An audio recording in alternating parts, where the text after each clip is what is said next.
PeachtreeTV presents Monica Pearson, One-on-One.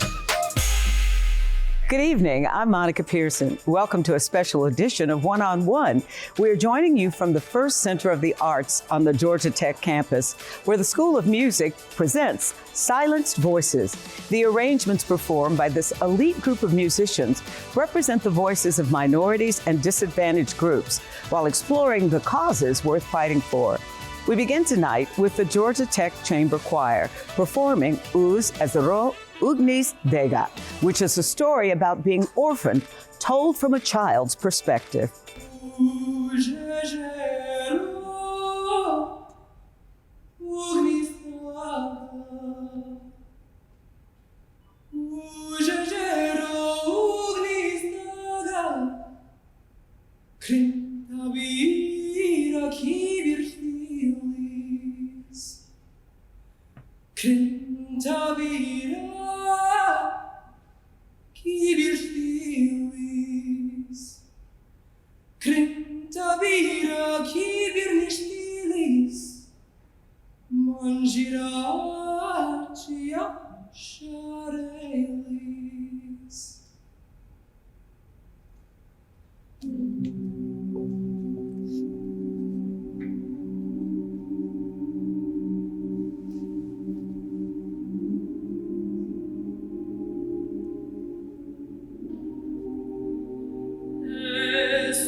And now to a traditional gospel blues song, Keep Your Lamps. This African-American spiritual is performed by the Georgia Tech Chorale.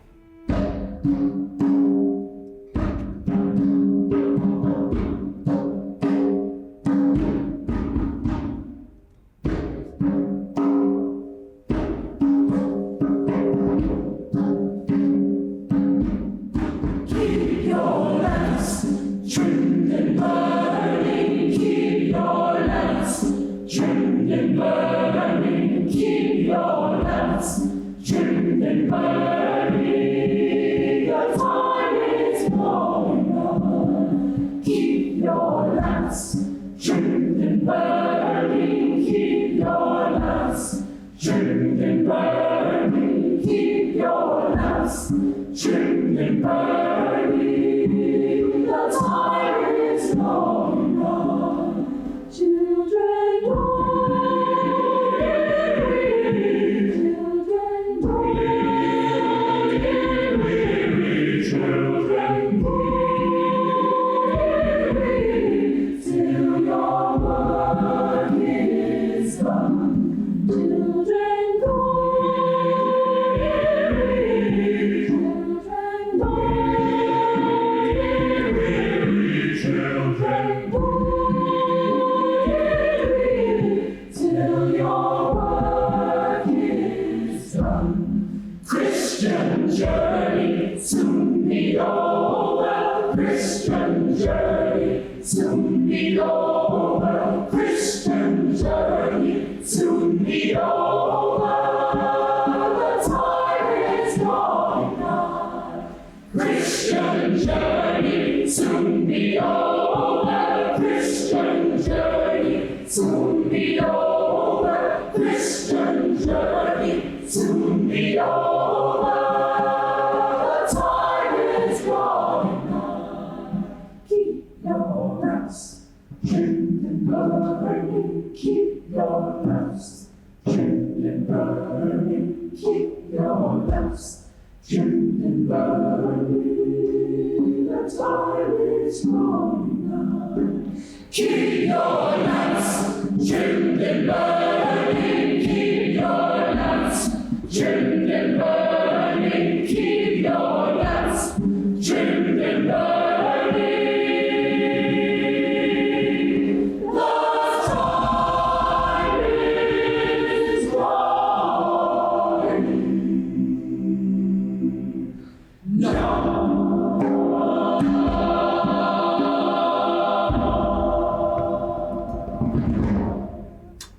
Up next, the Georgia Tech Concert Orchestra takes us on a journey of struggle and triumph in the battle for the ballot. Then later in the show, I go one-on-one with Jasmine Piggott, an accomplished musician with a passion to perform for people of marginalized backgrounds. Welcome back. Now to a performance that takes you through the hard-fought battle for women's rights to vote, told through the voices of 7 suffragettes. Woman suffrage is coming. You know it.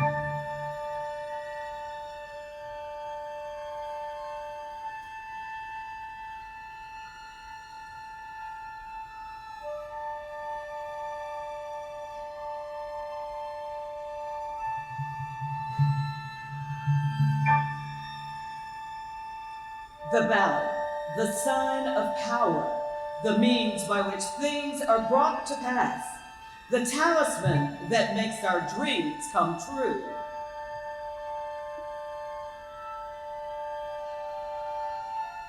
When I am asked to give the reasons why women should have the ballot, the reasons are too many to name. At every turn, we are brought up to the desire to have a vote.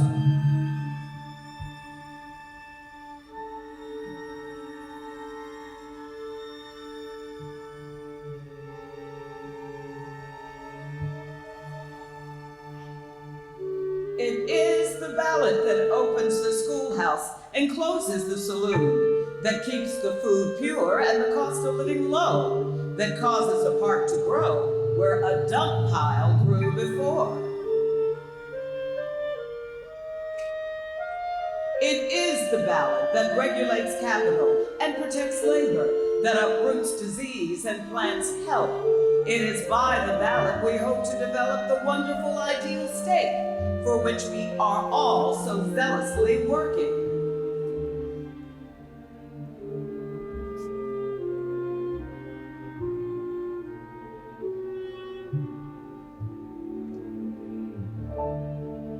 I don't believe in urging a man to vote against his convictions.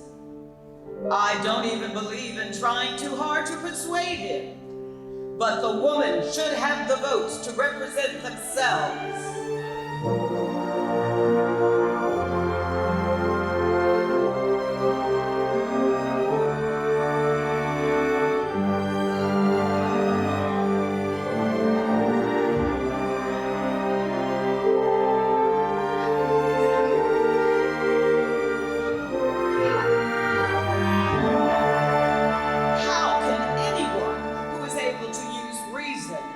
Who believes in dealing out justice to all God's creatures, think it is right to withhold from one half the human race rights and privileges freely accorded to the other half.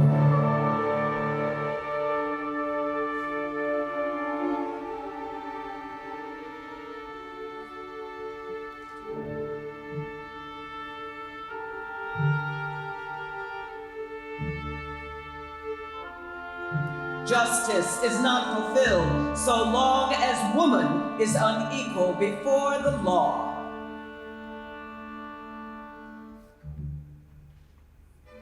The battle for the ballot continues when we return.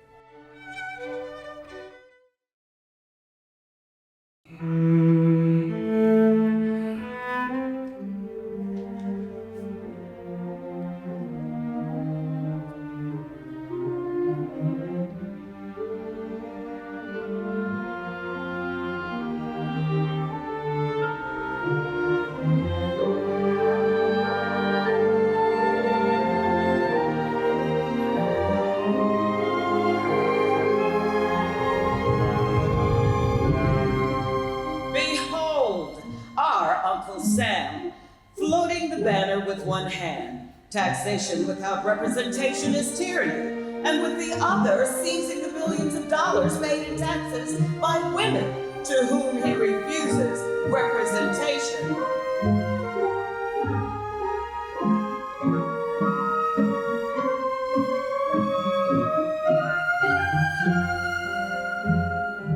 Behold him again, welcoming the boys of 21 and the newly made immigrant citizen to a voice in their own government, while he denies that fundamental right of democracy to thousands of women, public school teachers, from whom many of these men learn all they know of citizenship and patriotism.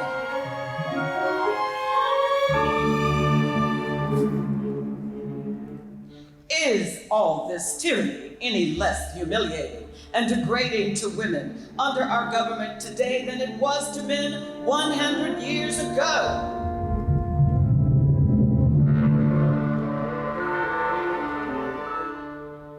Seeking no favors because of our color, nor patronage because of our needs, we knock at the bar of justice, asking an equal chance.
Having no vote, they need not be feared or heeded.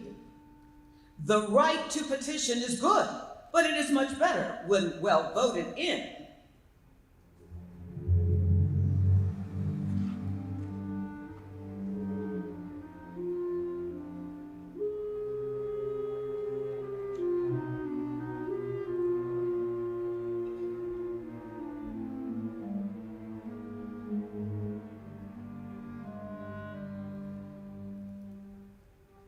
This how much, however, is true now.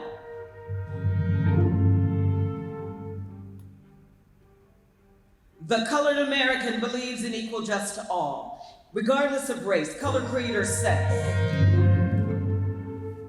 and longs for the day when the United States shall indeed have a government of the people, for the people, and by the people.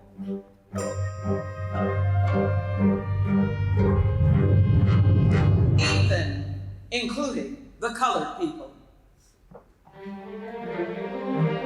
Seek first the kingdom of the ballot, and all things else shall be given.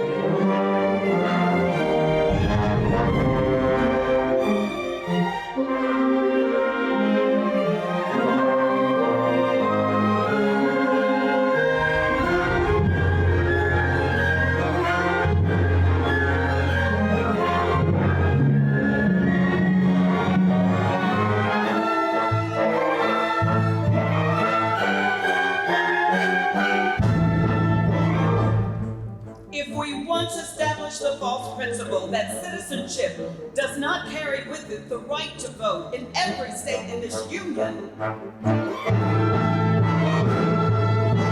there is no end to the cunning devices that will be resorted to exclude one and another class of citizens from the right of suffrage.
The time for women's suffrage is come.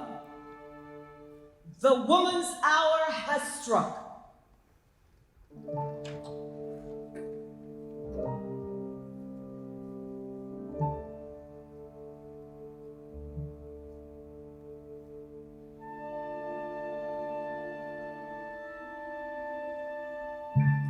And so, lifting as we climb onward and upward, we go struggling and striving and hoping that the buds and blossoms of our desires will burst into glorious fruition ere long. With courage born of success achieved in the past, with a keen sense of responsibility, which we shall continue to assume, we look forward to a future large with promise and hope.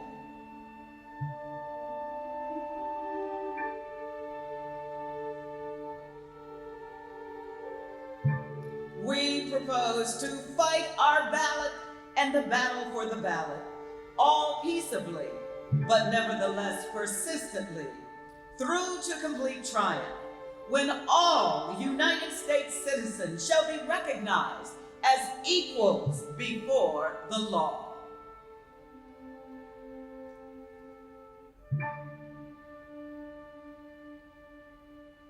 Coming up, I'll introduce you to a young musician who's making a name for herself worldwide while bringing diversity to classical music.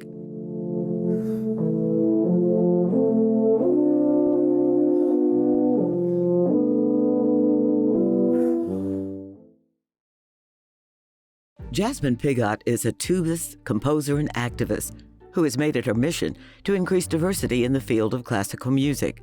She began playing the tuba at the age of 10, and her music career has taken her across the globe. Before taking the stage tonight, she shared with me her journey of becoming an accomplished musician with an instrument not commonly played by a Black woman. So, this instrument, what is it about this instrument that grabbed you, that said, I gotta play this?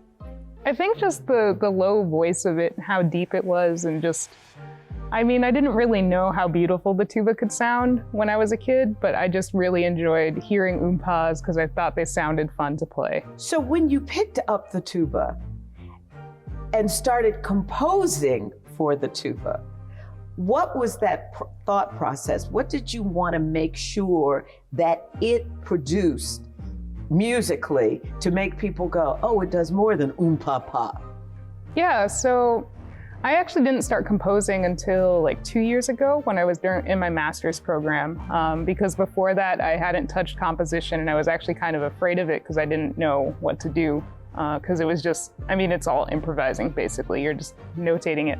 And when I did start composing, it was just making sure that the instrument has its ability to be seen, because it has such beautiful qualities, and there are so many good tuba solos written out there, but there's always room for more.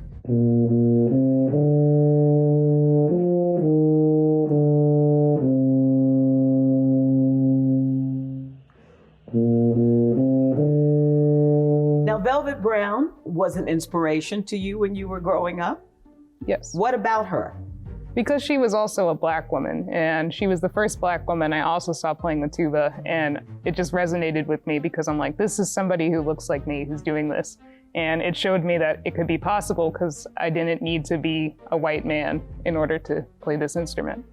I'm curious as to, because you are a Black woman, she was a Black woman, when you walk in to a classroom with your tuba, what was the reaction of people?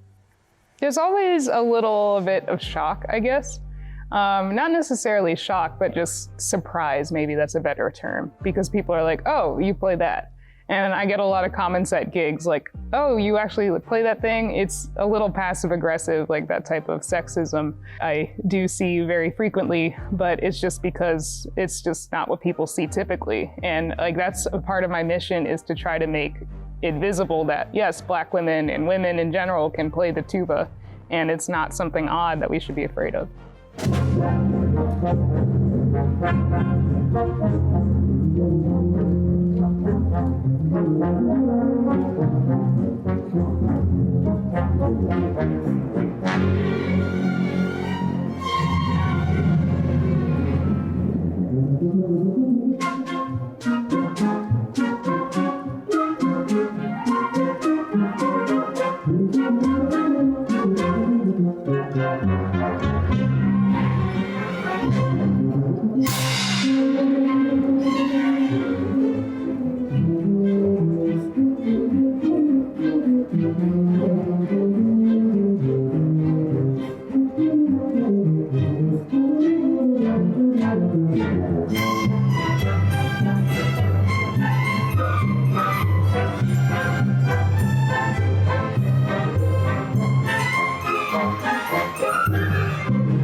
When we return, how Jasmine's passion for music has turned into a form of social justice.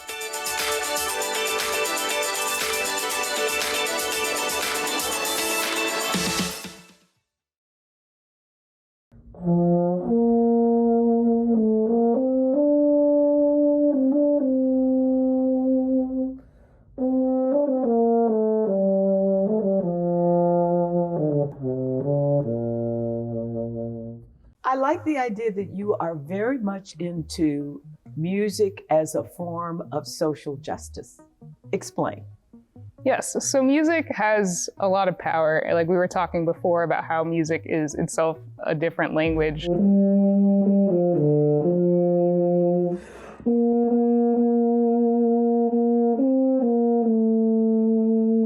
And as a classical musician, it's kind of limiting what you have to offer because most classical music is written by white guys.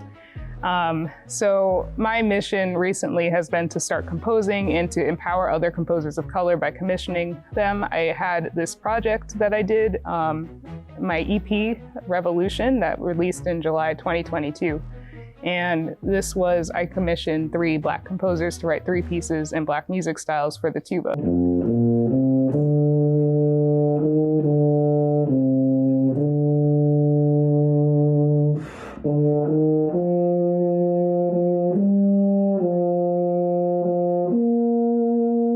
And that was just to increase representation of composers, to increase representation of performers through me and the other people on the album who are also Black musicians for the most part. And then also for music styles for the tuba, because a lot of people think the tuba can only play like oompas in the back of the band, or it could only do classical solos, but it has so much potential in all these styles.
Up next, music is never far from her heart, even at the gym.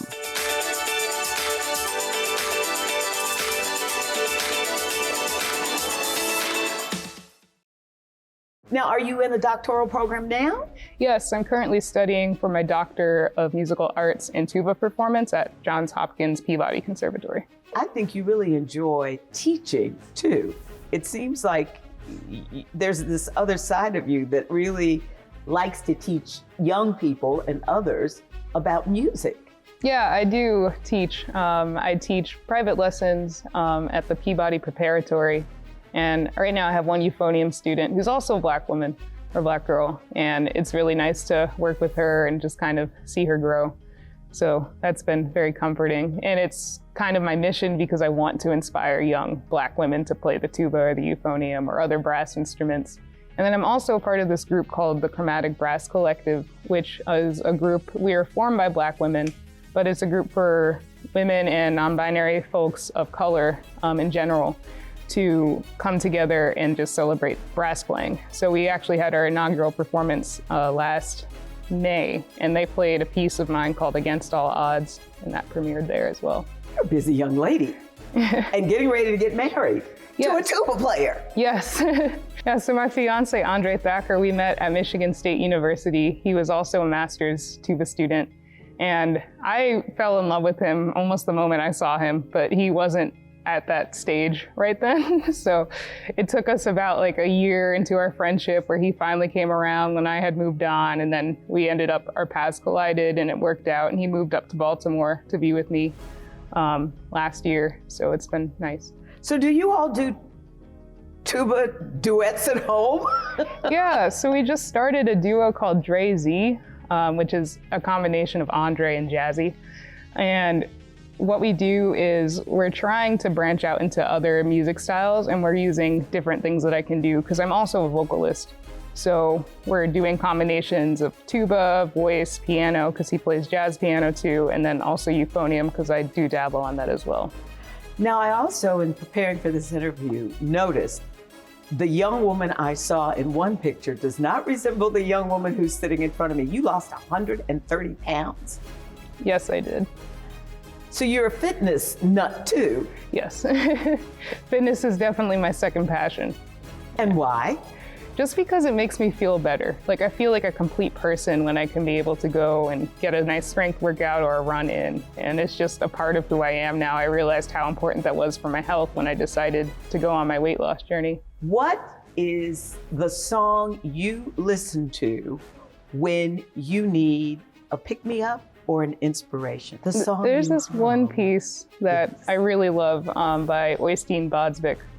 It kind of goes against my image because he's a white guy who plays the tuba, but it's such a beautiful piece. And it just really, like, it's called Ordner Seg, which means it'll be all right, I think in German.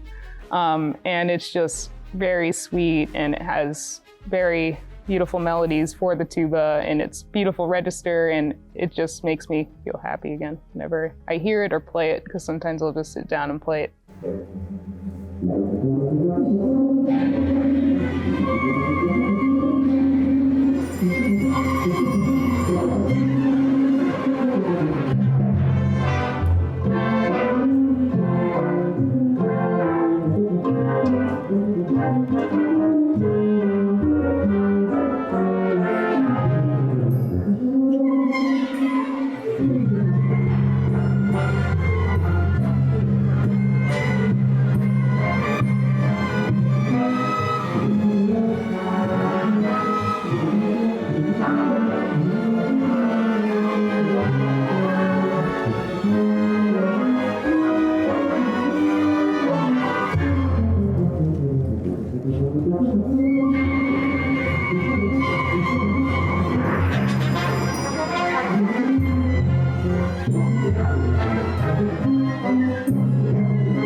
Next, your front row seat to Jasmine Pigot's arrangement of In the Bottom Suite.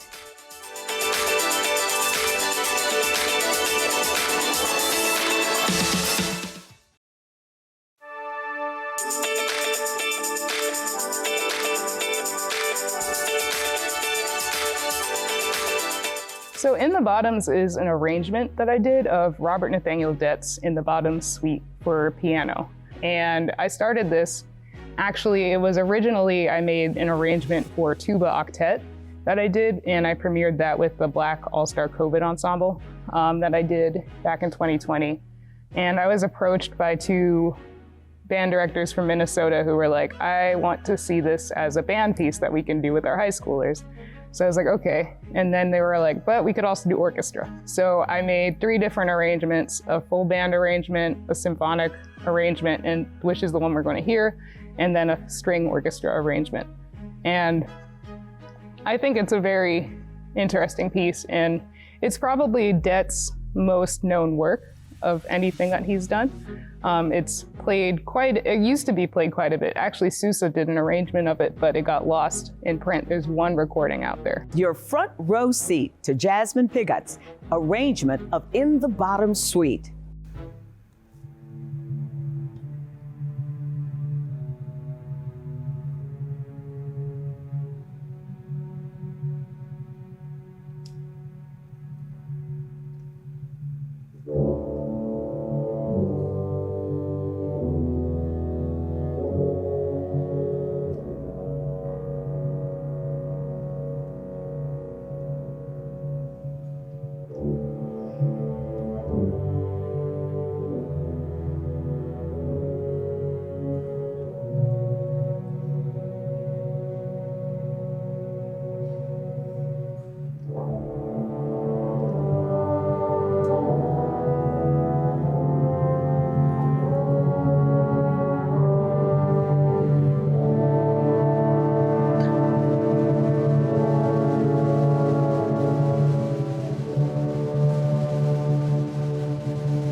Thank you for joining me. I hope you enjoyed this amazing concert.